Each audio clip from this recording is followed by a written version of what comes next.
UCC को लेकर के जब वो पहली बार मुख्यमंत्री बने थे तब से प्रतिबद्ध थे।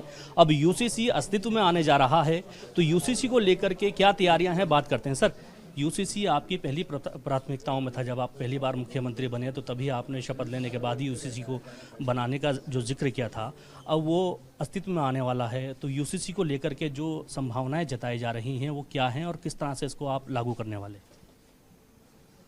देखिए, 2022 का विधानसभा का आम चुनाव जो हमारे आदरणीय प्रधानमंत्री नरेंद्र मोदी जी के नेतृत्व में हम उत्तराखंड की देवतुल्य जनता के सामने गए थे और हमने यहाँ उनके सामने अपना ये संकल्प रखा था कि नई सरकार के गठन होते ही हम राज्य के अंदर यूसीसी लागू करेंगे। और उसके लिए जैसे ही हमारी सरकार बनी और सरकार बनने के बाद हमने पहला निर्णय मंत्रिमंडल में यूसीसी कमेटी का गठन करने का किया। हमने कमेटी बनाई, कमेटी ने हमको रिपोर्ट दी और 6 फरवरी 2024 को विधानसभा में ये विधेयक प्रस्तुत हुआ और 7 फरवरी को सभी चर्चा के बाद ये विधेयक पारित हो गया और हमने माननीय राष्ट्रपति महोदया को ये विधेयक भेजा उनके अनुमोदन के लिए। और 12 मार्च 2024 को हमको ये स्वीकृति प्राप्त हो गई विधेयक को।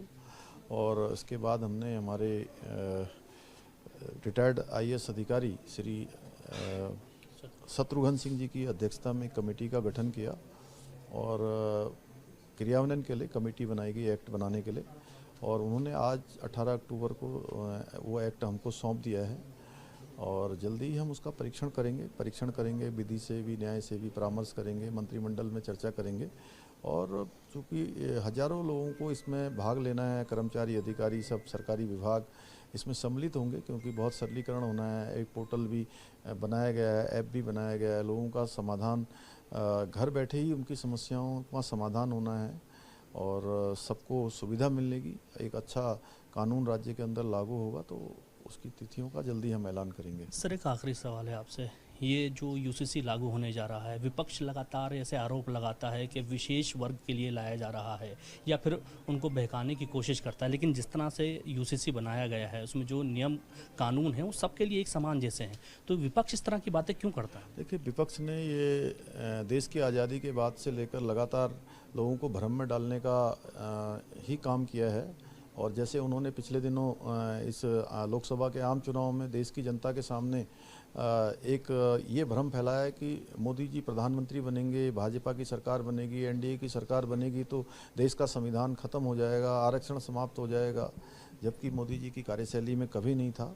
और अब वो भ्रम लोगों का धीरे धीरे समाप्त हो गया कि कांग्रेस पार्टी, विपक्ष के लोग, एंटी गठबंधन के लोग झूठ फैलाते हैं। उसी प्रकार से ये यूसीसी को लेकर भी जो भ्रम इन्होंने फैलाया हुआ है, यूसीसी लागू हो रहा है, एक्ट उसका लागू होने वाला है, सारे भ्रम लोगों के दूर हो जाएंगे। किसी को टारगेट करके किसी वर्ग विशेष के खिलाफ कुछ नहीं है इसमें। ठीक, हमारे साथ मुख्यमंत्री पुष्कर सिंह धामी थे जिन्होंने यूसीसी को लेकर स्पष्ट रूप से कहा कि ये कानून हर एक वर्ग के लिए है, ये किसी विशेष वर्ग के लिए नहीं है। विपक्ष इस तरह से लगातार भ्रम फैलाता है तमाम कानूनों को लेकर के, तमाम नीतियों को लेकर के सरकार की, वो निराधार हैं।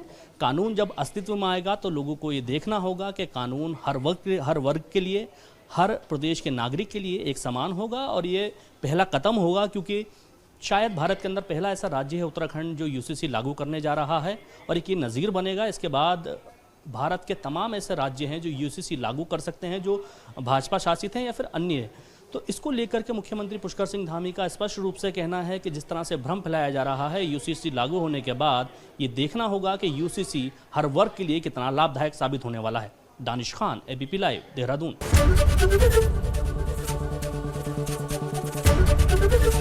ABP गंगा, खबर आपकी, जुबान आपकी।